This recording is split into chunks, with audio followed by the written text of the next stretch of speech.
As the clock struck 11, American patriots were reminded of the sacrifices veterans have made and continue to make 365 days of the year.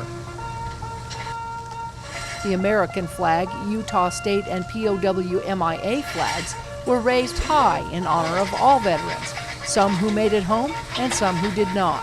One such sacrifice occurred just over 2 weeks ago, when Utah's own Major Brent Taylor was killed in action. One day before the Afghanistan country hosted its first parliamentary election in more than 8 years. At only 39 years of age, Major Taylor leaves behind a wife, 7 children, and a grateful nation. Will you please join me in a moment of silence for fallen soldier, Major Brent Taylor. As the Armed Forces medley proudly played theme songs for each branch of service, veterans stood proudly in the crowd. Veteran and Dixie State Communications student Josh Rock shared his perspective on one war that has been commonly overlooked. At this time, I want to extend a very deep and heartfelt thank you to the men and women of the Vietnam era. To you, I'd loudly and proudly say, welcome home.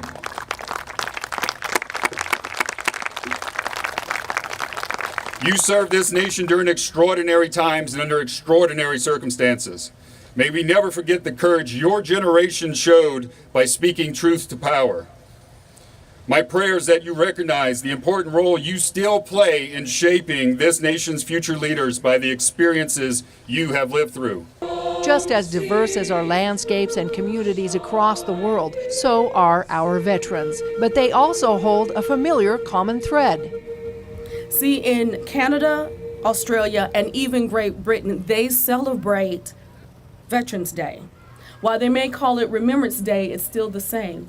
That means that our veterans are connected across the world and are internationally showing us what it means to be part of a larger society. We are mindful of a world and a nation that experiences much divide and conflict, but may we be reminded that there is far more that unites us as Americans than divides us. Regardless if we know one or not, each of us has been touched by a veteran, even on campus. We have over 221 veterans on our campus. That means a simple formula that when you are learning, as you're living, as you're dining on campus, you have a connection or have been touched by a veteran. Even the Master of Ceremony relayed a story about his own experience in life. I just recently discovered it in my own life. My biological father was in the Army and was called off to Vietnam. He did not return home alive. As a result, my biological mother was unable to take care of me, put me up for adoption. And as fate would have it, I was adopted into a family where my father was a retired officer in the Air Force. So I learned discipline, I learned respect, appreciation for our country, and a deep admiration for our flag, for our veterans, and for our national anthem.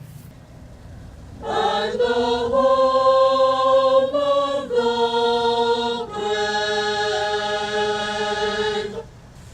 Veterans Coordinator Stephen Roberts was also thanked for his dedication to veterans at Dixie State. Thank you to Mr. Steve Roberts for all that you have done and continue to do for our veteran community here at Dixie State University. Thank you, sir.